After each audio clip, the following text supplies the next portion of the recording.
ज्ञानञ्जन शलाकया येन तस्मै श्रीगुरवे नमः। नमो नमो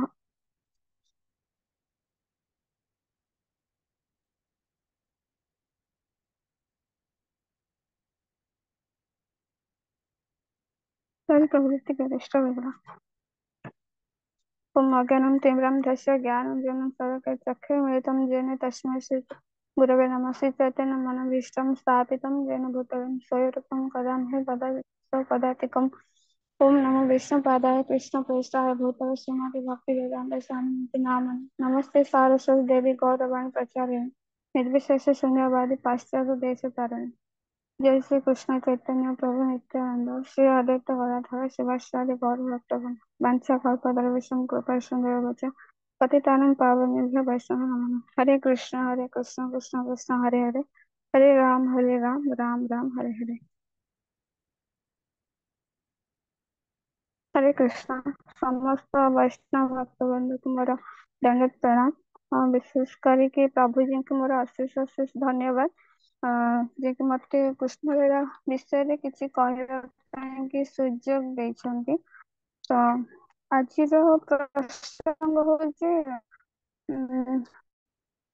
कंस अक्रूर को कृष्ण बलराम को आनिबा निमंते वृंदावन को पठेइछन्ति।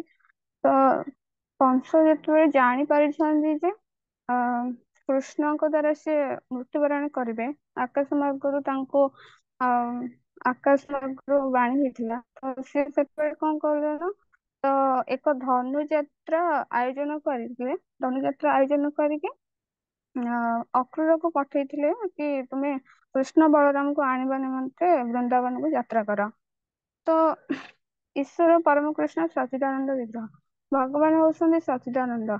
ସେ ସବୁବେଳେ ସମସ୍ତଙ୍କ ଚିତ୍ତକୁ ହରଣ କରନ୍ତି ଏବଂ ଆନନ୍ଦ ପ୍ରଦାନ କରନ୍ତି।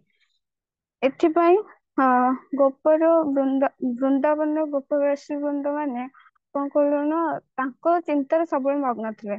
ତାଙ୍କର ପ୍ରତ୍ୟେକ ଦିବ୍ୟ ଲୀଳାକୁ ସେ ଦିବ୍ୟ ଲୀଳାକୁ ସବୁବେଳେ ଦିବ୍ୟ ଆନନ୍ଦ ସହିତ ସବୁବେଳେ ତାଙ୍କ ଚିନ୍ତାରେ ମଗ୍ନ ରହୁଥିଲେ।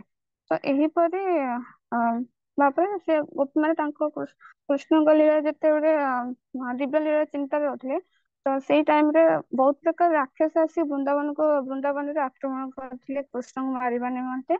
ତ ସେଇ ଟାଇମ ରେ ହରେ କୃଷ୍ଣ हरे ହରେ कृष्ण କୃଷ୍ଣ सुना ଶୁଣା ଯାଉଛି ମୋ क्लियरली। ଭଏସ? हाँ मते सुना क्लियरली कौन। ଆଜ୍ଞା। ତ ସେଥିମଧ୍ୟରୁ କଂସ ଦ୍ଵାରା ପ୍ରେରିତ ଏକ ଅରିଷ୍ଟାସୁର ନାମକ ଏକ ରାକ୍ଷସ ବୃନ୍ଦାବନକୁ ଆସିଥିଲା। ତାର ଶରୀର ପୁରା ଏତେ ବିଶାଳ ଥିଲା ଏବଂ ତାର ମସ୍ତକରେ ଗୋଟେ ସିଂହ ଥିଲା। ସେ ପୁରା ବୃଷଭ ଟାଇପ ର ଦେଖିବାକୁ।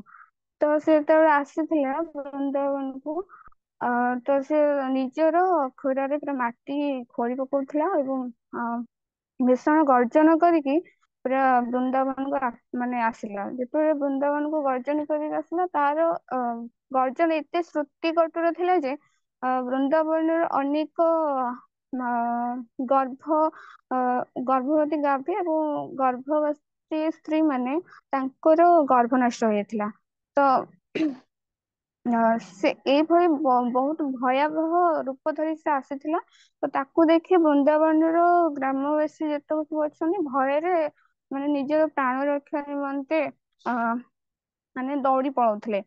ତ ଏହା ଦେଖି ବହୁତ ଗ୍ରାମବାସୀ ବୃନ୍ଦାବନରେ କ୍ରନ୍ଦନ କରିବାକୁ ଆରମ୍ଭ କଲେ ଭୟରେ।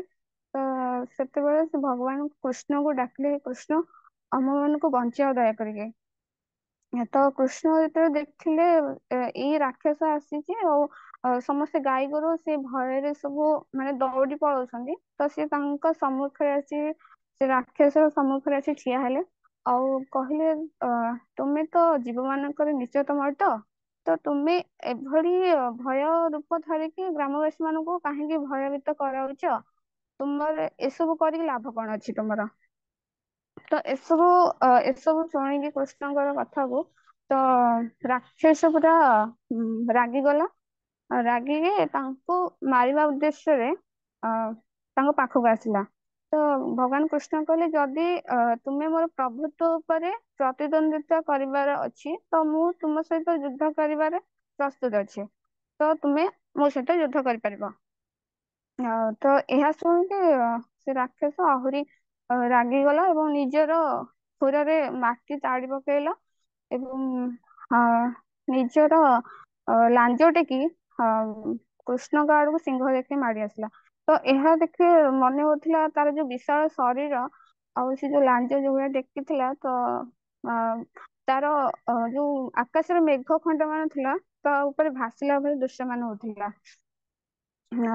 ଏହିପରି ଭାବରେ ସେ ଯେତେବେଳେ ଆସିଲା ତ ଭଗବାନ କୃଷ୍ଣ କାହାର ଗର୍ବ ଅହଙ୍କାର କ୍ରୋଧ ଏସବୁ ସହ୍ୟ କରିପାରନ୍ତି ନାହିଁ।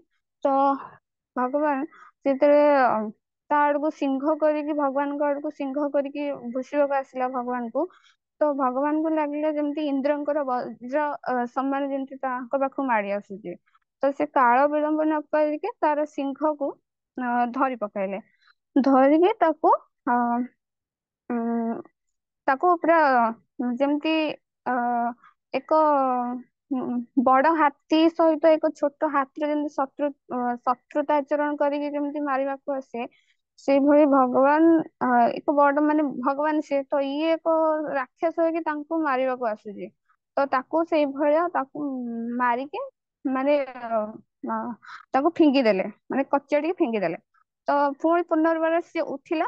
ଅ ଯେହେତୁ ସେ ଯୁଦ୍ଧ କରି କ୍ଳାନ୍ତ ହେଇଯାଇଥିଲା ଫେର ବି ସିଏ ଉଠିକି ପୁଣି କୃଷ୍ଣଙ୍କ ଆଡକୁ ମାରିବାକୁ ଆସିଲା। ଆସିକି ଭଗବାନ କୃଷ୍ଣ ତାକୁ ପୁଣି ତା ସିଂହକୁ ଧରିକି ତା ଭୁଇଁଟା କଚାଡି ଦେଲେ। ତ କଚାଡିବା ସମୟରେ ଅ ଭୂଇଁରେ ଯେତେବେଳେ କଚାଡି ଦେଲେ ସେ ଗର୍ଜନ କରିବାକୁ ଆରମ୍ଭ କଲା ଏବଂ ଗୋଡ ହାତ ଅ ବାଡି ହେଲା। ଭଗବାନ ତାକୁ ତା ଶରୀରକୁ ଯେମିତି ଆମର ଭୂଇଁରେ ଲୁଗା ଅ ଲୁଗା କାଚାଡିଲା ଭଳିଆ ଯେମିତି ପିଟନ୍ତି ଓଦା ଲୁଗାକୁ, ସେଇ ଭଳିଆ ତାର ଶରୀରକୁ ପିଟି ଚାଲିଲେ। ଆଉ ଏହି କୃଷ୍ଣଙ୍କର ମାଡ ଦ୍ଵାରା ସିଏ ତଳେ ପଡିଗଲା ଏବଂ ତାର ଶିଙ୍ଗ ଭାଙ୍ଗିଗଲା। ଭାଙ୍ଗିଲା ପରେ ସିଏ ଗୋଡ ହାତ ମାନେ କଣ ଛିଞ୍ଚାଡିବାକୁ ଲାଗିଲା ଆଉ ଭୟଙ୍କର ଗର୍ଜନ କଲା। ଏହାପରେ ସେ ରକ୍ତ ବାନ୍ତି ହେଇକି ମଳମୂତ୍ର ଉତ୍ସାର କରିକି ମୃତ୍ୟୁବରଣ କଲା। ତ ଏହା ଦେଖିକି ସ୍ୱର୍ଗର ଦେବତା ମାନେ ବି ଆନନ୍ଦ ମନରେ ପୁଷ୍ପବୃଷ୍ଟି ଆରମ୍ଭ କଲେ। ପୁଷ୍ପବୃଷ୍ଟି ପକେଇବାକୁ ଆରମ୍ଭ କଲେ। ମୋର କହିବାର ମାନେ କହିବାର ଏଠି କିଛି ଅଛି ଯେ ଯେହେତୁ ଆମେ ହିନ୍ଦୁ ଶାସ୍ତ୍ର ଧର୍ମ ଅନୁସାରେ ଆମେ ଗୋମାତାକୁ ପୂଜା କରୁ। ତ ଏଇ ଯୋଉ ରାକ୍ଷସ ଟା ଆସିଥିଲା ତ ଇଏ ହଉଛି ଗୋଟେ ବଳଦ ରୂପ ଧରିକି ଆସିଥିଲା। ସେ ରାକ୍ଷସ କିନ୍ତୁ ଯେହେତୁ ବଳଦ ରୂପ ଧରିକି ଆସିଥିଲା ତ ଗୋପବାସୀ ମାନେ ତ ସେମାନେ କୃଷ୍ଣଙ୍କୁ କହିଲେ ଯେ ଯେହେତୁ ତୁମେ ଜଣେ ଗୋ ହତ୍ୟା ମାନେ ଯେହେତୁ ଗୋ ମାନେ କଣ ବୃଷଭ ରୂପ ଧରିକି ଆସିଥିଲା ତ ସେଥିଲାଗି ତାଙ୍କୁ କହିଲା ଯେ ତୁମେ ଏଇଟା ଗୋ ହତ୍ୟା କରିବାର ପାପ ତମକୁ ଲାଗିଲା। ଭଗବାନ ତ କୌଣସି କିଛି ଲାଗେ ନାହିଁ ଫେର ବି ଯେହେତୁ ସିଏ ମାନବ ଲୀଳା କରୁଥିଲେ ତ ସେଥିଲାଗି ତାଙ୍କୁ କହିଲେ ଯେ ତୁମେ ଯେହେତୁ ଗୋ ହତ୍ୟା କରିଛ ତମେ ତାଙ୍କୁ ମାରି ନଥାନ୍ତ, ବୃନ୍ଦାବନ ବାହାର କରିଦେଇଥାନ୍ତ। ଆଉ ତମେ ମାରିଲ ତେଣୁକରି ତମକୁ ପାପ ଲାଗିବ। ତ ଭଗବାନ ବହୁତ ଥର ବୁଝେଇଲେ ଯେ ଇଏ ବୃଷଭ ଏକ ଦୈତ୍ୟ ଭଳିଆ ଆସିଥିଲା ତ ଇଏ ନଥିଲା ବୃଷଭ। ଆ କିନ୍ତୁ ଗ୍ରାମବାସୀ ମାନେ କେହି ମାନେ ବୃନ୍ଦାବନ ବାସୀ ମାନେ କେହି ବି ବୁଝିବାକୁ ଚେଷ୍ଟା କଲେ ନାହିଁ। ସିଏ କହିଲେ ନା ଆମେ ଯେହେତୁ ସିଏ ଜଣେ ବୃଷଭ ରୂପ ଧରିକି ଆସିଥିଲା ତ ଏଇଟା ଆପଣଙ୍କୁ ପାପ ଲାଗେ। ତ ଏହା ଦେଖି କଣ କରିବା ଉପାୟ ଚିନ୍ତା କଲା ତ ବ୍ରଜବାସୀ ମାନେ କହିଲେ କି ତୁମେ ସବୁ ତୀର୍ଥ ସ୍ନାନ କରିବାକୁ ମାନେ ପୃଥିବୀର ସମସ୍ତ ତୀର୍ଥ ସ୍ନାନରେ ସ୍ନାନ କରିବାକୁ ପଡିବ। ତ ଏଇଟା ସମ୍ଭବ ନୁହେଁ ଏମିତି ଯାଇକି ସ୍ନାନ କରିବାଟା। ଭଗବାନ ପାଇଁ ସମ୍ଭବ କିନ୍ତୁ ଯେହେତୁ ମାନେ ବ୍ରଜବାସୀଙ୍କ ଭାବନାକୁ ରଖିକି ସେ କହିଲେ ଆଉ ଏଇଟା ତ ଏମିତି ହଠାତ୍ ସମ୍ଭବ ହେଇପାରିବନି। ତ ସେ ଭଗବାନ କୃଷ୍ଣ ନାରଦ ଦେବର୍ଷୀ ନାରଦଙ୍କୁ ଅନୁରୋଧ କଲେ ଏବଂ ତାଙ୍କୁ କିଛି ଉପାୟ ମାଗିଲେ। ତ ଉପାୟ ମାଗିଲା ପରେ ସିଏ କହିଲେ କି ତୁମେ ସପ୍ତ ସିନ୍ଧୁକୁ ଆହ୍ୱାନ କରନ୍ତୁ। ସେଇ ସପ୍ତ ସିନ୍ଧୁଙ୍କୁ ଆହ୍ୱାନ କଲେ ସେଇ ଜଳରେ ଆପଣ ସ୍ନାନ କଲେ ଆପଣ ଗୋ ହତ୍ୟା ପାପରୁ ମୁକ୍ତ ହେବେ। ତ କୃଷ୍ଣ ଯେତେବେଳେ ସପ୍ତ ସିନ୍ଧୁକୁ ଆହ୍ୱାନ କଲେ ଆହ୍ୱାନ କରିକି ଏକ ନିଜ ବଂଶୀ ଦ୍ଵାରା ଏକ ଗର୍ତ୍ତ ସୃଷ୍ଟି କରିଥିଲେ। ଗର୍ତ୍ତ ସୃଷ୍ଟି କରିକି ସେଇଠି ସପ୍ତଶୃଙ୍ଗୀଙ୍କୁ ଆହ୍ୱାନ କରିଥିଲେ, ଯୋଉଠି ବୃନ୍ଦାବନରେ ଏକ ଶ୍ୟାମକୁଣ୍ଡ ନାମରେ ପରିଚିତ। ତ ଭଗବାନ ସେଇଠି ନିଜର ଗୋହତ୍ୟାର ପାପରୁ ମୁକ୍ତ ହୋଇଥିଲେ। ଏବଂ ସେମାନେ କହିଲେ ଯେ ଆଉ ଆପଣ ମାନେ ବି ସ୍ନାନ କରିକି ଏଇଥିରେ ପାପରୁ ମୁକ୍ତ ହୋଇପାରିବେ। ଏବଂ ଗ୍ରାମବାସୀ ବ୍ରଜବାସୀ ମାନେ ଏବଂ ରାଧାରାଣୀ କହିଲେ ନା ନା, ଅ, ଆପଣ ଯେହେତୁ ପାପ କରୁଥିଲେ ତ ଆପଣ ଏଥିରେ ସ୍ନାନ କରୁଥିଲେ, ତ ଆପଣଙ୍କ ପାପ ଏଥିରେ ରହିଯାଇଛି। ତ ଆମେ ଏଥିରେ ଯଦି ସ୍ନାନ କରିବୁ ତାହେଲେ ଆପଣଙ୍କର ପାପ ସମସ୍ତେ ଆମ ପାଖକୁ ବି ଆସିବ, ଆମକୁ ବି ଲାଗିବ। ତ ସେଥିଲାଗି ରାଧାରାଣୀ କଣ କଲେ, ହଁ, ସେ ନିଜର ଚୁଡ଼ି ରୁ ଏକ ଚୁଡ଼ି ବାହାର କରିକି ଏକ ଗର୍ତ୍ତ ସୃଷ୍ଟି କରିଥିଲେ। ଆଉ ସେଇ ଗର୍ତ୍ତରେ ଗର୍ତ୍ତ ସୃଷ୍ଟି କରିଥିଲେ, ସେଇ ଗର୍ତ୍ତର ଜଳ ଯେତେବେଳେ ମାନେ ଶ୍ୟାମକୁଣ୍ଡ କୁ ଯାଏ ତ ସେଇଟା ପବିତ୍ର, ପବିତ୍ର ମାନେ ଶ୍ୟାମକୁଣ୍ଡର ଜଳ ପବିତ୍ର ହେଇଗଲା। ତ ସେବେଠାରୁ ଅ ଶ୍ରୀମତୀ ରାଧାରାଣୀ ଯୋଉ ଗର୍ତ୍ତ ସୃଷ୍ଟି କରିଥିଲେ ତାହା ରାଧାକୁଣ୍ଡ, ଆଉ ଭଗବାନ ଯୋଉ ଗର୍ତ୍ତ ସୃଷ୍ଟି କରିଥିଲେ ତାହା ଶ୍ୟାମକୁଣ୍ଡ ଭାବରେ ପରିଚିତ। ତ ସେବେଠାରୁ ସେଇଟା ଆବିର୍ଭାବ ହେଇଥିଲା। ଏଇ ଘଟଣା ପରେ ଦେବର୍ଷି ନାରଦ ଅ କଂସକୁ ଦର୍ଶନ କରିବା ନିମନ୍ତେ ଆସିଥିଲେ। ଯେହେତୁ ଭଗବାନ କୃଷ୍ଣ ଅ ଅସୁର ମାନଙ୍କୁ ବିନାଶ କରିବା ନିମନ୍ତେ ଧରାଧାମକୁ ଅବତରଣ କରନ୍ତି, ତ ଦେବର୍ଷି ନାରଦ କଂସକୁ କହିବା, ଭଗବାନ କୃଷ୍ଣଙ୍କର ଯୋଉ ଗୂଢ ରହସ୍ୟ କହିବା ନିମନ୍ତେ ଆସିଲେ। ତ ଯେତେବେଳେ କହିବାକୁ ଆସିଲେ ଦେବର୍ଷି ନାରଦ ସମସ୍ତଙ୍କୁ ମାନେ କଣ କହନ୍ତି, ଦେବର୍ଷି ନାରଦ ଅ କଣ ସେଟା କୁହନ୍ତି, ଦେବର୍ଷି ନାରଦ ଏମିତି ସହଜରେ ସମସ୍ତଙ୍କୁ ଦେଖା ଦର୍ଶନ ଦିଅନ୍ତି ନାହିଁ। ସେମାନେ ଦେବ ଦର୍ଶନ ରୂପେ ପରିଚିତ। ତ ସେ କେବଳ ଦେବତା ମାନଙ୍କ ଦ୍ଵାରା କିମ୍ବା ଦେବତା ସ୍ତରୀୟ ବ୍ୟକ୍ତି ମାନଙ୍କୁ ହିଁ ଦର୍ଶନ ଦେଇପାରନ୍ତି। ତ କଂସ ଦେବତା ସ୍ତରୀୟ ନଥିଲା, ସେ ବି ତାଙ୍କୁ ଦର୍ଶନ ଦେବା ଲାଗି ଆସିଥିଲେ। ତ ଦେବର୍ଷି ନାରଦ ସେତେବେଳେ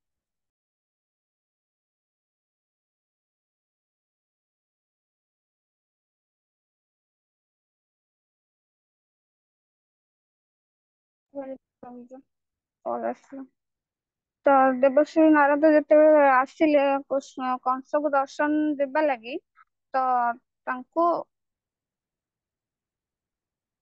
ଅ ନାରଦଙ୍କର ମାନେ ମୁଖ୍ୟ ଲକ୍ଷ୍ୟ ଥିଲା ଶ୍ରୀକୃଷ୍ଣଙ୍କ ବିଷୟରେ ସବୁ ଡିଟେଲ୍ସ କହିବା ପାଇଁ କି। ତ ସେ ଯେତେବେଳେ ଆସିଲେ ଅ ଅ, ସେ କହିଲେ ଯେ କଂସକୁ ତୁମେ ବସୁଦେବର ଅଷ୍ଟମ ପୁତ୍ର ଦ୍ଵାରା ନିହିତ ହବ, ଏବଂ ସେ ତମକୁ ଭୁଲାଇ ଦେଇଛନ୍ତି, ତମେ ଭୁଲାଇ ଦେଇଛନ୍ତି। ଏବଂ ସେ ତୁମକୁ କହିଥିଲା ତାର ଅଷ୍ଟମ ସନ୍ତାନ ହଉଛି ଏକ କନ୍ୟା, କିନ୍ତୁ ସେ କନ୍ୟା ହଉଛନ୍ତି ଅ ବ- ନନ୍ଦ ମହାରାଜ ଆଉ ଯଶୋଦାଙ୍କ ସ୍ତ୍ରୀଙ୍କର କନ୍ୟା। ତ ସେ ତମକୁ ଭୁଲାଇ ଦେଇଛନ୍ତି। ଆଉ ସେ କୃଷ୍ଣଙ୍କୁ ବଦଳାଇ ସେ କନ୍ୟାଙ୍କୁ ସେଠୁ ଆଣିକି ଆସିଛନ୍ତି ହେରି। ଯେହେତୁ ବଳରାମ ଯେପରି ବସୁଦେବଙ୍କର ପୁତ୍ର, ତ କୃଷ୍ଣ ମଧ୍ୟ ତାଙ୍କର ପୁତ୍ର। ତୁମର ଅତି ଦୁଷ୍ଟ ପ୍ରକୃତି ଦେଖି ବସୁଦେବ ଭୟ ହୋଇକି ସେ ବୃନ୍ଦାବନ ଯାଇ ଅତି କୌଶଳ ସହକାରେ ଅ ତୁମର ଦୃଷ୍ଟି ଅନ୍ତରରେ ଲୁଚାଇ ରଖିଛନ୍ତି। ତୁମର ଯେତେ ସବୁ ଅସୁର ସାଥୀ ତମେ ଯେତେ ବୃନ୍ଦାବନକୁ ପଠେଇଥିଲ ଶିଶୁ ହତ୍ୟା କରିବା ନିମନ୍ତେ, ତ ସେମାନଙ୍କୁ କୃଷ୍ଣ ବଳରାମଙ୍କ ଦ୍ଵାରା କୃଷ୍ଣ ବଳରାମ ତାଙ୍କୁ ହିଁ ବଧ କରିଛନ୍ତି।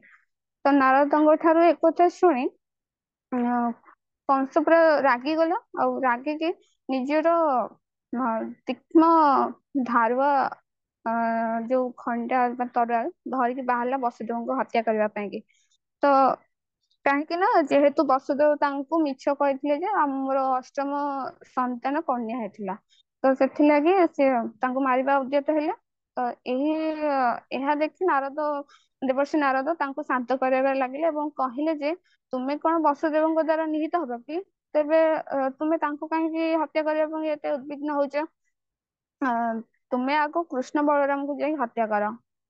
ତ ଏକଥା କହିଲା ପରେ କଂସ ନିଜର କ୍ରୋଧକୁ ନିୟନ୍ତ୍ରଣ କଲା ଏବଂ ନିୟନ୍ତ୍ରଣ କରିବା ଉଦ୍ଦେଶ୍ୟରେ ତାଙ୍କର ବସୁଦେବ ଆଉ ତାଙ୍କ ସ୍ତ୍ରୀଙ୍କୁ ପୁଣି କାରାଗାର ଯାଇ ବନ୍ଦୀ କଲା। ତ ବନ୍ଦୀ କଲା ପରେ ଏକ ନୂତନ ଯେହେତୁ ଦେବର୍ଷି ନାରଦ କହିଲେ ଯେ ଶ୍ରୀ କୃଷ୍ଣ ବଳରାମ ସେଇ ବୃନ୍ଦାବନରେ ଅଛନ୍ତି ବୋଲି, ତ ସେ ଏକ କେଶୀ ଦୈତ୍ୟକୁ ତାଙ୍କ ପାଖକୁ ପଠେଇଲା ବୃନ୍ଦାବନକୁ, ଯେ ତୁମେ ଯାଅ ଯଥାଶୀଘ୍ର ବୃନ୍ଦାବନକୁ ଆଉ କୃଷ୍ଣ ବଳରାମକୁ ନେଇକି ଆସ। ବାସ୍ତବରେ କିନ୍ତୁ କହିବାକୁ ଗଲେ କଂସ ସେ କେଶୀ ଦୈତ୍ୟକୁ ପଠାଇଥିଲା କୃଷ୍ଣ ବଳରାମଙ୍କ ହାତରୁ ମୃତ୍ୟୁବରଣ କରି ମୁକ୍ତି ଲାଭ କରିବାକୁ। ଦେନ୍ ତାପରେ କୃଷ୍ଣ କୁ ମାରିବା ନିମନ୍ତେ କଂସ ନିଜର ମଲ୍ଲ ଯୋଦ୍ଧା ମାନଙ୍କ ସହିତ ନିଜ ମଲ୍ଲ ଯୋଦ୍ଧା ମାନଙ୍କୁ ଡକାଇଲେ, ଯେମିତି କିି ଚାରଣ, ମୁଷ୍ଟିକ, ଶୈଳ ଆଉ ତୋଷଳ ଆଦିକି ସେମାନଙ୍କୁ ଡକାଇଲେ ଏବଂ କହିଲେ କି ଏକ ମଲ୍ଲ ଯୁଦ୍ଧର ଆୟୋଜନ କର। ମଲ୍ଲ ଯୁଦ୍ଧର ଆୟୋଜନ କରିବା ନିମନ୍ତେ ତାଙ୍କୁ ଡକାଇଲେ ଏବଂ କହିଲେ ଯେ ଏହି ମଲ୍ଲ ଯୁଦ୍ଧରେ ବସୁଦେବଙ୍କର ସରି ନନ୍ଦରାଜାଙ୍କର ପୁତ୍ର ଦୁଇ ଆସିବେ, ତାଙ୍କୁ ହତ୍ୟା କରିବା ନିମନ୍ତେ ଏଇ ମଲ୍ଲ ଯୁଦ୍ଧ କରିବା ଦରକାର। ତ ତୁମ୍ଭେମାନେ ଜାଣ ଯେ ଭବିଷ୍ୟତ ଅନୁସାରେ ମୁଁ କୃଷ୍ଣଙ୍କ ହାତରେ ମୃତ୍ୟୁବରଣ କରିବି, ତେଣୁ କରିକି ବର୍ତ୍ତମାନ ମୁଁ ତୁମକୁ ଅନୁରୋଧ କରି ତୁମ୍ଭେମାନେ ଏକ ମଲ୍ଲ ଯୁଦ୍ଧର ଆୟୋଜନ କର। ରାଜ୍ୟର ବିଭିନ୍ନ ପ୍ରାନ୍ତରୁ ଲୋକମାନେ ଉତ୍ସବ ଦେଖିବାକୁ ଆସିବେ, ମୁଁ ସେହି ବାଳକକୁ ଏଠାକୁ ଆସିବାର ବ୍ୟବସ୍ଥା କରିବି ଏବଂ ତୁମ୍ଭେମାନେ ସେମାନଙ୍କୁ ମଲ୍ଲଯୁଦ୍ଧ କ୍ଷେତ୍ରରେ ବଧ କରିବାକୁ ଚେଷ୍ଟା କରିବ। ତ ଏହା କହିକି ତାଙ୍କୁ ସେ ବିଦାୟ ନେଲେ ଏବଂ ଏହା ଦେଖି ଏବଂ ଏହି ଭଗବତ ମାନେ ଶ୍ରୀମଦ୍ ଭାଗବତମରେ ବର୍ଣ୍ଣନା ଅଛି ଯେ 5000 ବର୍ଷ ତଳେ ଭାରତରେ ଏ ମଲ୍ଲଯୁଦ୍ଧ ଅତ୍ୟନ୍ତ ପ୍ରିୟ ଥିଲା। କଂସ ମାହୁନ୍ତ ମାନଙ୍କୁ ଡାକି କହିଲେ ଯେ ଆଉ ତୁମେ ମାନେ କୁବଳାପିଡ ହସ୍ତି ମାନଙ୍କୁ ଆମର ମଲ୍ଲଯୁଦ୍ଧର ଦ୍ୱାରସ୍ଥ ମାନେ ମଲ୍ଲଯୁଦ୍ଧର କୁବଳାପିଡ ହସ୍ତିକୁ ଆଣି ମଲ୍ଲ କ୍ରୀଡା ଭୂମିରେ ଦ୍ୱାର ଦେଶରେ ନିଶ୍ଚୟ ରଖିବା, ଯେପରି କୃଷ୍ଣ ବଳରାମ ଆସିଲା କ୍ଷଣି ସେମାନଙ୍କୁ ବଧ କରିବାକୁ ଚେଷ୍ଟା କରିବେ। ଏହା ସହ କଂସ ମଧ୍ୟ ପଶୁ ବଳି ଏବଂ ଧନୁଯଜ୍ଞ ଅନୁଷ୍ଠାନ କରିଥିଲା। ଏବେ ତାହା ପ୍ରସିଦ୍ଧ ଧନୁଯାତ୍ରା ରୂପେ ବରଗଡ଼ ଜିଲ୍ଲାରେ ବି ପାଳନ କରାଯାଉଛି। ତ ଏହା ଶୁଣିକି ପଶୁ ବଳି ଯଜ୍ଞ ଅନୁଯଜ୍ଞରେ ଧନୁଯଜ୍ଞରେ କଂସ ଶିବଙ୍କର ଆରାଧନା ନିମନ୍ତେ ନିଜର ବନ୍ଧୁ ମାନଙ୍କୁ ପରାମର୍ଶ ଦେଲା। ସେହି ଯଜ୍ଞ ପୂର୍ଣ୍ଣିମା ପରେ 14 ଦିନରେ ଅର୍ଥାତ ଚତୁର୍ଦ୍ଦଶୀ ତିଥିରେ କରାଯାଏ।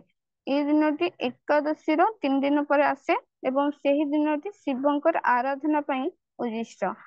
ଶ୍ରୀ ଶିବଜୀଙ୍କର ଏକ ବିଶ୍ରୁତାଂଶଙ୍କୁ କାଳ ଭୈରବ କୁହାଯାଏ ଏବଂ ଏହି ଦିନ ରାକ୍ଷସ ମାନେ ପଶୁ ବଳି ଦେଇ କାଳ ଭୈରବଙ୍କୁ ଆରାଧନା କରନ୍ତି। ବର୍ତ୍ତମାନ ବୈଦ୍ୟନାଥ ଧାମରେ ତାହା ପଶୁ ବଳି ଦିଆ ହଉଛି ଏବଂ ରାକ୍ଷସ ମାନେ ପୂଜା କରନ୍ତି। ଯେହେତୁ କଂସ ରାକ୍ଷସ ସମାଜର ଥିଲା, ତ ସିଏ ବି ଏକ ରାକ୍ଷସ ସମାଜ ଅନ୍ତର୍ଗତ ଥିଲା, ତେଣୁକରି ସିଏ ବି ଏହି ଯଜ୍ଞ ପାଇଁ ଅନୁଷ୍ଠାନ କରିଥିଲା। ତାପରେ ଏକ ଦକ୍ଷ କୂଟନୀତିଜ୍ଞ ବି ଥିଲା, ତେଣୁ କୃଷ୍ଣ ବଳରାମଙ୍କୁ ବଧ କରିବା ନିମିତ୍ତ ସେ ତାର ରାକ୍ଷସ ବନ୍ଧୁ ମାନଙ୍କୁ ଡକାଇ ଖୁବ ଶୀଘ୍ର ବ୍ୟବସ୍ଥା କଲା। ତାପରେ ଅକ୍ରୁରଙ୍କୁ ମାନେ ଡକା ହେଲା ଯେ ଅକ୍ରୁର କିଏ? ଅକ୍ରୁର ହଉଛନ୍ତି ଯଦୁ ବଂଶର ଏକ ବଂଶଧର, ଯୋଉ ଯଦୁ ବଂଶରେ କୃଷ୍ଣ ବସୁଦେବଙ୍କର ପୁତ୍ର ରୂପେ ଜନ୍ମ ଗ୍ରହଣ କରିଛନ୍ତି। ଯେତେବେଳେ ଅକ୍ରୁର କଂସକୁ ଦେଖା କରିବା ନିମନ୍ତେ ଆସିଲେ, ସିଏ ସେତେବେଳେ କଂସ କଣ କଲେ ନା ତାଙ୍କୁ ମାନେ ଅତି ଭଦ୍ରତାର ସହିତ ପୁରା ସମ୍ବୋଧନ କରିକି କହିଲେ, ହେ ଅକ୍ରୁର, ତୁମେ ମୋର ବାସ୍ତବରେ ଭୋଜ ବଂଶ ଓ ଯଦୁ ବଂଶରେ ତୁମ ଠାରୁ ମୋର ଭଲ ବନ୍ଧୁ ଆଉ କେହି ନାହାନ୍ତି। ତୁମେ ବଡ ଉଦାର ହୃଦୟ ବିଶିଷ୍ଟ ବ୍ୟକ୍ତି ଅଟ। ଜଣେ ଭଲ ବନ୍ଧୁ ଭାବରେ ତୁମ ଠାରୁ ମୁଁ କିଛି ଭିକ୍ଷା କରୁଛି। ଯେପରି ସ୍ୱର୍ଗର ରାଜା ଯେତେ ବି ସମର୍ଥ ହୁଅନ୍ତୁ ନା କାହିଁକି, ସେ ସବୁବେଳେ ବିଷ୍ଣୁଙ୍କ ଆଶ୍ରୟ ନିଅନ୍ତି, ତ ମୁଁ ତୁମ ଠାରୁ ବି କିଛି ମାନେ ଆଶ୍ରୟ ନେଉଛି, ମାନେ କିଛି ଭିକ୍ଷା କରୁଛି।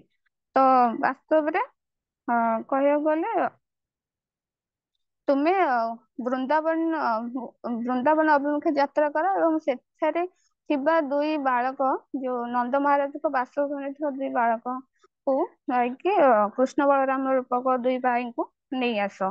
ଯାହା ଦ୍ଵାରା ମୁଁ କଣ କରିବି ନା, ଆଉ ତାଙ୍କ ପାଇଁ ଏଇ ରଥ ବି ନିର୍ମାଣ କରିଛି, ଏଇ ରଥରେ ତାଙ୍କୁ ବସେଇକି ବି ଆଣିବ। ତ ତାଙ୍କୁ ଏଇଭଳିଆ କଥା କହିଲେ। ତ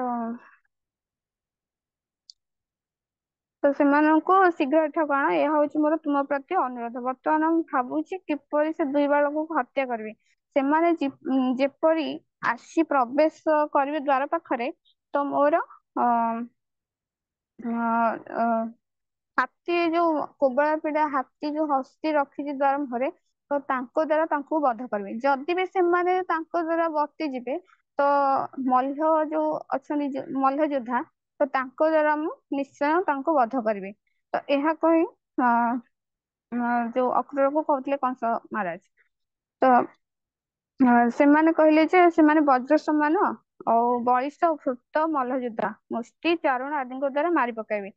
ସେ ଦୁଇ ଜଣ ମରିଗଲେ ସେମାନଙ୍କର ବନ୍ଧୁ ବାନ୍ଧବ ଆଦି ବୃଷ୍ଟିବଂଶୀ ଓ ଭୋଜବଂଶୀ ଦଶାବର୍ଷୀ ଭାଇ ବନ୍ଧୁଙ୍କୁ ଶୋକରେ ଭାଙ୍ଗିଯିବେ। ତ ତାପରେ ମୁଁ ତାଙ୍କୁ ନିଜ ହାତରେ ମାରି ପକାଇବି।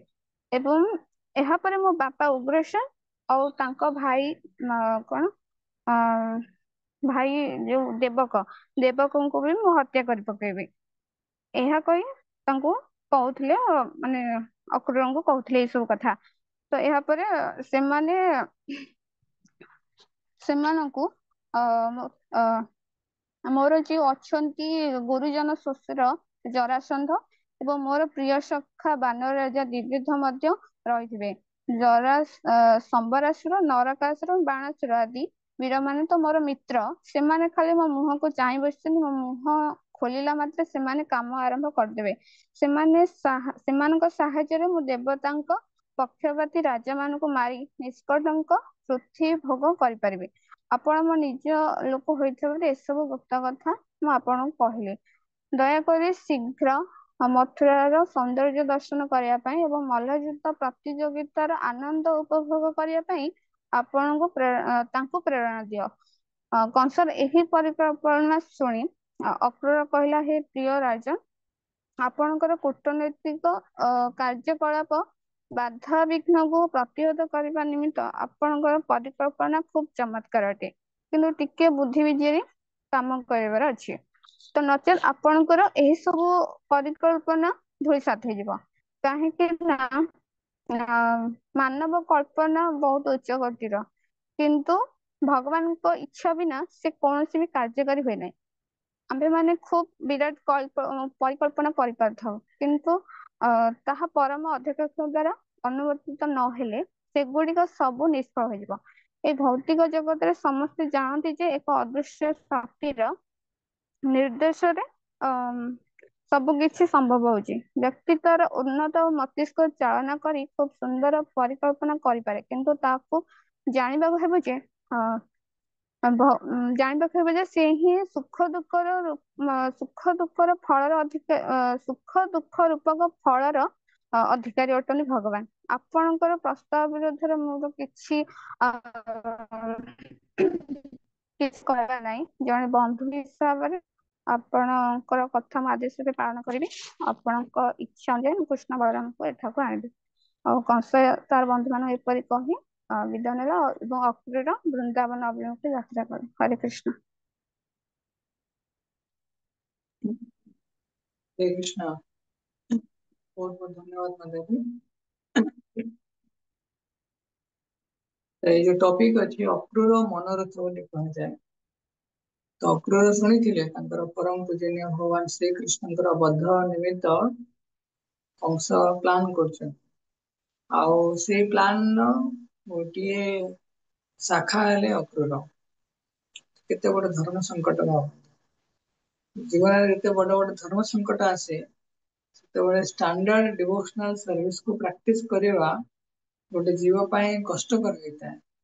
जो मैंने साधु जन जो मैंने विशेष करी भक्ति प्रति बहुत यत्नवान हमें से ठारू शिक्षा ग्रहण कर कॉन्फिडेंस ऑन कृष्ण भगवान को ऊपर जड़े पूर्ण रूप से आत्मनिर्भरशील न कि कृष्ण ऊपर निर्भरशील हवा दरकार कॉन्फिडेंस रहा दरकार कि भगवान समस्त सुरक्षा प्रदान करें आम भक्ति निमित्त विशेष करके से समय आम विशेष करके आम Prabhupada standard of devotional service जहाँ अच्छी परिणाम जप करवा निष्ठापर भाव भगवान नाम कीर्तन करवा श्रवण करवा अध्ययन करवा चारिटी नियम पालन करवा प्रसाद पाइबा तो यह सब जिन आमको बहुत सुंदर भाव से समय करार अच्छी बहुत समय आम जो देह असुस्थ थाए कि मानसिक चाप थाए कि किसी समस्या थाए से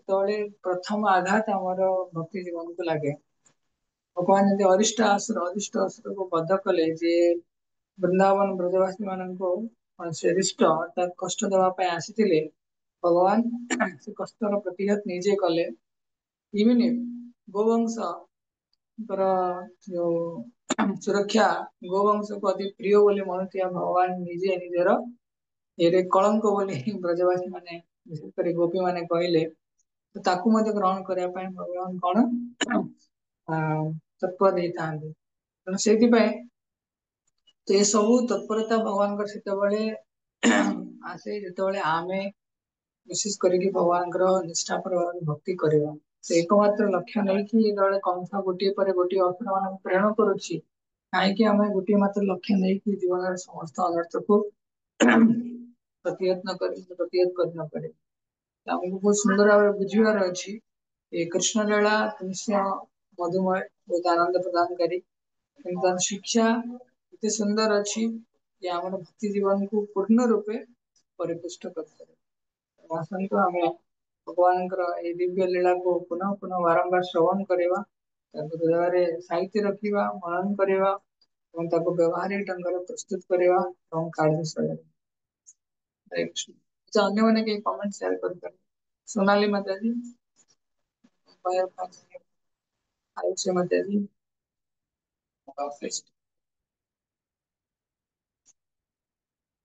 भल तो कहले कोटा भल लगे कहबनी भल लगे माता जी बहुत बढ़िया से कह लगुला कि आम वृंदावन ठीक अच्छे एग्जैक्ट कोटा आम home taking point type share कर सोनाली माता कृष्ण प्रभु जी दंडवत प्रणाम। माता जी दंडवत प्रणाम। माता जी बहुत बढ़िया से बुझेले मते भल लागिला से जो राधा कुंड श्याम कुंड रो जोटा डिस्क्राइब कले सेटा बहुत भल लागिला कहीं सेटा मु माने एमती विजुअलाइज वीडियो खाली देखिथिली पर तार रीजन टा जान नथली कि कोन पई सेटा हेतिला तो सेटा जानिया को मिलला ଆଉ ବାକି ତ ବହୁତ ଭଲ ବୁଝେଇଲେ ମାତା जी। राधा कुंड श्याम कुंड अच्छा दुष्म करती तो कृष्ण जो कहले कि तो पाप विद्य मत कौन से पाप स्पर्श कर पारिबो नहीं तो गोपी माने कहले विशेष करके आदरणीय नेतृत्व रे आपण पुतना को मारथिले स्त्री लोक को मारले तांगरे अरिष्टासुर को माने षंड वृषभ को मारले तेणु पाप लगे तेणु आपको सब नदी स्नान कर पवित्र जल भगवान समस्त नदी मान उद्गम तो भगवान सब नदी मान आवाहन कले तो श्याम कुंडर आविर्भाव है भगवान शिला रूप से गोवर्धन रूप आविर्भाव होती सहित जल रूप से श्याम कुंड रूप कहुए शास्त्र रे कि दुनिया सबुठ अत्यंत पवित्रमय सर्वोत्कृष्ट स्थान कौटी अच्छी कि सेटा जगन्नाथ पुरी नुहे द्वारिका नुहे मथुरा नुहे कोटी श्याम कुंड सॉरी राधा कुंड भगवान को राधा कुंड अत्यंत प्रिय जमी राधा रानी को श्याम कुंड प्रिय श्याम भगवान कृष्ण मोहन राधा कुंड अत्यंत तार महत्व आम सीरीज शुणुले उपदेशामृत तार अंतिम श्लोक अच्छी राधा कुंड विषय श्रवण करे धन्यवाद आयुष माता जी हरे कृष्ण प्रभु दंडवत प्रणाम। हरे कृष्ण माता जी दंडवत प्रणाम। ମାତାଜୀ ବହୁତ ସୁନ୍ଦର ସେ ବର୍ଣ୍ଣନା କଲେ ଅରିଷ୍ଟାସୁର ବଧ ଲୀଳା ଆଉ ତାର ପ୍ରଭାବ ବୃନ୍ଦାବନରେ କେମିତି ହଲଚଲ କରି ପକାଇଥିଲା, ଭଗବାନ ତାକୁ କେମିତି ମାରିଲେ। ରାଧାକୁଣ୍ଡ ଶ୍ୟାମ କୁଣ୍ଡର ବର୍ଣ୍ଣନା ବି ବହୁତ ସୁନ୍ଦରରେ ମାତାଜୀ ବର୍ଣ୍ଣନା କଲେ। ଆଉ ଏଇ ଯୋଉ ମଲ୍ଲ ଯୋଦ୍ଧା କଥା କହିଲା ବେଳେ ଗୋଟେ ଭଲ ପଏଣ୍ଟ ସେୟାର କରିଥିଲେ, ଭଲ ଲାଗିଲା। କହିଲେ କି ଆମର ମଣିଷର ପ୍ରକୃତି ହଉଛି ସେ ଖାଲି କଳ୍ପନା କରିଚାଲିବ ବହୁତ କିଛି ଜିନିଷ, କିନ୍ତୁ ଭଗବାନଙ୍କର ବିନା ଇଚ୍ଛାରେ କିଛି ସାଧନ ହବନି। ଭଗବାନ ଚାହିଁଲେ ସବୁ କିଛି ହେଇପାରିବ। ଭଲ ଲାଗିଲା। ଉତ୍ତମ ପ୍ରଭୁ ଲାଷ୍ଟ ତମେ ସେୟାର କରିବ କିଛି? ହରେ କୃଷ୍ଣ ପ୍ରଭୁ ଦଣ୍ଡ ପ୍ରଣାମ। ହରେ କୃଷ୍ଣ ମାତାଜୀ ଦଣ୍ଡ ପ୍ରଣାମ। ମାତାଜୀ କହିଲେ ଯୋଉ ଧନୁଯାତ୍ରା କାହିଁକି ହୁଏ, ମୁଁ ତ ଯାଇଛି ଧନୁଯାତ୍ରା ଦେଖିବା ପାଇଁ, କିନ୍ତୁ ଜାଣିନଥିଲି ଯେ ଏଇଟା କଜଟା। ଭଲ ଭାବରେ ସେୟାର କଲେ ଯେ କଂସ କରିଥିଲେ, ଆୟୋଜନ କରିଥିଲେ ତାଙ୍କୁ ଷଡଯନ୍ତ୍ର କରିଥିଲେ ସେ ଚାରଣ ମଲ୍ଲ ଯୁଦ୍ଧ କରିକି ତାଙ୍କୁ ଦେବା ପାଇଁ, ତାପରେ ଉନ୍ନତ ହାତୀ ଇଏ ଚାପିକି ମାରିଦବା ପାଇଁ ଉଦ୍ୟମ କରିଥିଲେ। ତ ଏଇଥିପାଇଁ ଧନୁଯାତ୍ରା ହେଲା। ଆଜି ଜାଣିପାରିଲି ଧନୁଯାତ୍ରା କାହିଁ ବରଗଡ଼ରେ ଏବେ ଯୋଉ ହଉଛି, ଏବେ ବି ଜୀବିତ ଭାବରେ ହଉଛି, ମାନେ ଉଦାହରଣ ଗୋଟେ ଭଲ ହବ। ବରାବର ଧନ୍ୟବାଦ କି ଯାଏ। ସମସ୍ତଙ୍କୁ ପୁନଃ ଧନ୍ୟବାଦ। ଭଗବାନଙ୍କ ଲୀଳା ଶ୍ରବଣ କଣ୍ଟିନ୍ୟୁ ରହିବ। ହରେ କୃଷ୍ଣ। କୁହନ୍ତୁ। ପ୍ରଭୁଜୀ ଯୋଉ ଅକ୍ରୁର ଭଗବାନଙ୍କର ଭକ୍ତ ହେଲେ, ତ ସେ ମାନେ ଭକ୍ତ ଯେତେବେଳେ ତାଙ୍କୁ କଂସ ପଠେଇଲେ ତାଙ୍କ ପାଖକୁ ଆଣିବା ପାଇଁ, ସେତେବେଳେ ହେଲେ ନା ସେ ଆଗରୁ ବି ଜାଣିଥିଲେ ଭଗବାନଙ୍କର ଦିବ୍ୟତା ସେ ଥିଲେ ତାଙ୍କ ଭକ୍ତ, ସେଇଟା ଜାଣିବାର ଅଛି। ଭଗବାନଙ୍କ ମାନେ ଭଗବାନଙ୍କର ନିତ୍ୟ ପାର୍ଷଦ, କିନ୍ତୁ ଏଇ ଭୌମ ବୃନ୍ଦାବନରେ ଭଗବାନ ଲୀଳା କରନ୍ତି, ସେତେବେଳେ ଅକ୍ରୁର ସବୁ ଭକ୍ତ ମାନଙ୍କୁ ନିଜର ଭକ୍ତିର ପରାକାଷ୍ଠା ଦର୍ଶନ କରିବା ପାଇଁ ଭଗବାନ ସୁଯୋଗ ଦିଅନ୍ତି। ତ ଅକ୍ରୁର ଆକ୍ଚୁଆଲି ଯେତେବେଳେ ବାହାରିକି ଯିବେ, କଂସଙ୍କଠୁ ଶୁଣିବେ, କଂସର ଯୋଉ ଟେକ୍ନିକ ଅଛି, କୂଟନୀତି ଅଛି, ତାକୁ ଶୁଣିବେ, ମନେ ମନେ ହସିବେ, କହିବେ କି ଭଗବାନଙ୍କୁ ମାରିବା ପାଇଁ ଚାହୁଁଛି, ତ ଏଇଟା ତ କେବେ ବି ସଫଳ ହବନି। ତଥାପି ବାତ୍ସଲ୍ୟ ମମତା ଅଛି, ତ ସେଇଥିପାଇଁ ସେ ଭଗବାନଙ୍କୁ ଦର୍ଶନ କରିବା ପାଇଁ ଯିବେ। ଆସିଲା ବେଳେ ତାଙ୍କର ବାତ୍ସଲ୍ୟ ମମତା ଟା ଅଧିକ ପ୍ରସ୍ଫୁଟିତ ହବ। କିନ୍ତୁ ଗଲାବେଳେ ସେ ଭାବୁଥିବେ, ମୁଁ କୃଷ୍ଣଙ୍କୁ ପାଖକୁ ଯିବି, କୃଷ୍ଣଙ୍କ ଦର୍ଶନ କରିବି, ଭଗବାନ କଣ ପିନ୍ଧିଥିବେ, କେମିତି ଦେଖା ହଉଥିବେ, ଭଗବାନ ଖେଳୁଥିବେ, କଣ କରୁଥିବେ, ଭଗବାନଙ୍କ ପାଦ ଚିହ୍ନ ପଡିଥିବ ବୃନ୍ଦାବନ ସବୁ ଜାଗାରେ। ବହୁତ ସୁନ୍ଦର ବର୍ଣ୍ଣନା କରାହେଇଛି। ଭଗବାନ କେମିତି ବାଲଗୋପାଲ ଅନ୍ୟ ବାଲଗୋପାଳ ମାନେ ଖେଳୁଥିବେ, ଖେଳିଲା ବେଳେ ଧୂଳି ଉଡୁଥିବ, ଭଗବାନ କଣ କରୁଥିବେ, ଏକ୍ଜାକ୍ଟଲି ବହୁତ ମାଇନ୍ୟୁଟଲି ବର୍ଣ୍ଣନା କରାଯାଇଛି। ତ ସେଥିପାଇଁ ଅକ୍ରୁର ମନୋରଥ କୁହାଯାଏ। ଆମେ ମନୋରଥ ଆମେ ବି ମନର ରଥରେ ଦୌଡୁଛେ, କିନ୍ତୁ ଅକ୍ରୁରଙ୍କର ମନୋରଥ କଣ ଥିଲା, କୃଷ୍ଣଙ୍କ ଆଡକୁ ଦୌଡୁଥିଲେ। ସେଥିପାଇଁ ବହୁତ ସୁନ୍ଦର ଟପିକ ଅକ୍ରୁର ମନୋରଥ, ନିଶ୍ଚୟ ପଢିବା ଦରକାର ଓ ମନନ କରିବା ଦରକାର। ବହୁତ ସୁନ୍ଦର ଟପିକ, ତ ନିଶ୍ଚୟ ଶୁଦ୍ଧ ଭକ୍ତ ଥିଲେ। ଭଗବାନଙ୍କର ଭିନ୍ନ ଭିନ୍ନ ରସରେ ଭଗବାନଙ୍କ ସହିତ ଜଡିତ ଥାଏ। ବାତ୍ସଲ୍ୟ ରସ, ସୁରକ୍ଷା ଦେବାର ଭାବ ଭଗବାନଙ୍କୁ ବୁଝିଲା, ଟିକେ ମୁଁ ସମ୍ୟକ ଉତ୍ତର ଦେଲି କେବଳ, ପରେ ଆମେ ଶ୍ରବଣ କରିବା। ତୁଳଙ୍ଗ ପ୍ରଭୁ କଣ କହିବ? ହରେ କୃଷ୍ଣ ପ୍ରଭୁଜୀ। ପ୍ରଭୁଜୀ ମୁଁ ଛୋଟବେଳେ ସେ ମୋଲା ଯୁଦ୍ଧ ଶୁଣିଥିଲି, ମାନେ ଯୁଦ୍ଧର ମାନେ ସେଇ ଯୁଦ୍ଧର ନାଁ ପର୍ଟିକୁଲାର ମୋଲା ଯୁଦ୍ଧ ନା କେମିତି କଣ ସେଇଟା ମୁଁ ମଲା ନୁହେଁ, ମଲ୍ଲ ଯୁଦ୍ଧ, wrestling, WWE world wrestling entertainment, WWE ଛୋଟବେଳେ ମଲ୍ଲ ତ ମୁଁ ଯୁଦ୍ଧ। ସିରିଏଲ ସେତେବେଳେ ଦଉଥିଲା ନା, ତ ମୁଁ ବହୁତ ଟାଇମ ଶୁଣିଛି। ଛୋଟବେଳେ ଆମେ ମାନେ ଛୋଟ ଥିଲାବେଳେ ମାନେ ଯୁଦ୍ଧ ବି କରିଛୁ, ତ ତା ନାଁ ଆମେ ଭାବିଲୁ ମଲ୍ଲା ଯୁଦ୍ଧ। ମଲା ବଞ୍ଚିଲା ଯୁଦ୍ଧ, ମଲ୍ଲ ଯୁଦ୍ଧ ଭଗବାନ ସେ ରଙ୍ଗଶାଳା ତାକୁ କୁହାଯାଏ, ଯୋଉଠି ମଲ୍ଲ ଯୁଦ୍ଧ ହୁଏ। ତୋର ମତେ ରଙ୍ଗଶାଳା, ରଙ୍ଗଶାଳା ମାନେ ଯୋଉ ଯୁଦ୍ଧ ଯୋଉ ଜାଗାରେ, ସେଇଠି ସେ ଜାଗାରେ ବହୁତ ସୁନ୍ଦର ଶ୍ଳୋକ ଅଛି ଭାଗବତମ ରେ, କି ସବୁ ଗୋପ ଗୋପୀ ମାନେ ଆସିଥିବେ, ସବୁ ଦ୍ୱାରିକା ମଥୁରା ସବୁ ଲୋକମାନେ ଆସିଥିବେ, ସେମାନେ ଭଗବାନଙ୍କୁ ଦର୍ଶନ କରିବେ। ଯୋଉମାନେ ନବ ଯୁବତୀ ଥିବେ, ସେମାନେ କୃଷ୍ଣଙ୍କୁ କାମଦେବଙ୍କ ସ୍ୱରୂପରେ ଦର୍ଶନ କରିବେ। ଯୋଉମାନେ ମା ମାନେ ଥିବେ, कि पितृतुल्य लोक मान थे से कृष्ण को देखिए कौन ये मोर पुत्र बोली पुत्र स्नेह दर्शन करेंगे जो माने बंधु माने थे मैत्र माने भगवान को बंधु तुल्य दर्शन करेंगे कंस चाणूर मुष्टिक सल तुषल समस्ते भगवान को काल स्वरूप दर्शन करेंगे जोगी माने भगवान को परमात्मा ब्रह्म रूप दर्शन करेंगे तो गोटे टाइम रे ହେଲା ଭଗବାନ ଭିନ୍ନ ଭିନ୍ନ ଯୋଉ 12 ପ୍ରକାର ରସ ଅଛି ତ ସବୁ ରସକୁ ଆଟ୍ ଏ ଟାଇମ ରେସିପ୍ରୋକେଟ କରିବେ ଏକ୍ଚୁଆଲି ଦୁଇ ତିନିଟା ଜାଗାରେ ଥାଏ ଗୋଟେ ହେଲା ଏଇଟା ଗୋଟେ ଜାଗା ଆଉ ଗୋଟେ ହେଲା ବୃନ୍ଦାବନରେ ଭଗବାନ ଯେତେବେଳେ ଗୋବର୍ଦ୍ଧନ ଧାରଣ କରିଥିଲେ ଏଠି ପ୍ରମୁଖ ପାଞ୍ଚଟି ରସ ଅଛି ମାନେ ଏକା ସାଇମଲଟେନିୟସଲି ଭଗବାନ ରେସିପ୍ରୋକେଟ କରୁଥିବେ ଏ ଦିଟା ଜାଗାରେ ବିଶେଷ କରିକି ଆଉ ଗୋଟେ ଜାଗା ସମୟ ଅଛି ମୋର ଖ୍ୟାଲ ପଡୁନି କହିବି ଏ ଦିଟା ଜାଗାରେ ଭଗବାନ ସବୁ ପ୍ରକାର ରସରେ ଏକା ବେଳେ ଭଗବାନ ରେସିପ୍ରୋକେଟ କରିଥାନ୍ତି ଶ୍ରବଣ କରେ ବୁଝିଲା ତ ଅବଶ୍ୟ ଏଟା ମଲ୍ଲ ଯୁଦ୍ଧ ରଙ୍ଗଶାଳାରେ ଭଗବାନ ଯୁଦ୍ଧ କରିବା ପାଇଁ ଆସେ ଆଉ କାହାର କିଛି ସେୟାର କରିବାର ଅଛି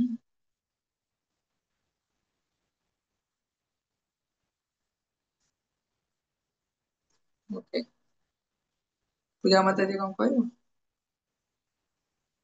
हरे कृष्ण प्रभु जी धन्यवाद हरे कृष्ण माता जी धन्यवाद मते माता जी कहते कि तांको माने आज बहुत नर्वस फील होउछु बोली पर से बहुत सुंदर भाବରେ स्पष्ट भाବରେ माने पूरा लीलाटा को कहले आ विशेष कर मते जो राधा कुंड और श्याम कुंड पछरे जो लीला अछि सेटा भल लागिला और जो कृष्ण और राधा रानी को माने भीतर जो कन्वर्सेशन सेटा भी बहुत भल लागिला तो निश्चय भाव में आम भगवान को लीला को स्पष्ट अनुध्यान करवा से स्पष्टतार सहित आम एक्सप्रेस भी कर भगवान लीला पिक्चराइज हम से ऑटोमेटिक नाम जप करते ऑटोमेटिक आसी जान कि आम सुरक्षित अच्छे सेटा ही गोटे महा बड़ बड़ बड़ उद्देश्य आम भगवान कृष्ण लीला को श्रवण कर भिन्न ठीक अच्छे समस्त को नमस्ते धन्यवाद खाली हम नाम जप करवा श्रवण करवा काली काली ऊपर समृत अच्छे थर्ड श्लोक किंतु 3टा श्लोक सेट करने कहबी खाली जे क्लास रे कहबनी ताको बाहर कर देबा तो समस्ते क्लास पूर्व श्लोक मुखस्त करेंगे ता संगे जा जा मिनिमम श्लोक ट्रांसलेशन एटलिस्ट आज 3टा श्लोक ठीक है आम कहवा हरे कृष्ण श्रील प्रभुपाद की जनंत कोटि वैष्णव भक्त वृंद की जय ग्रंथ राष्ट्र महावतम की जय जगत गुरु श्रील प्रभुपाद की जय गौर प्रमाण हरे कृष्ण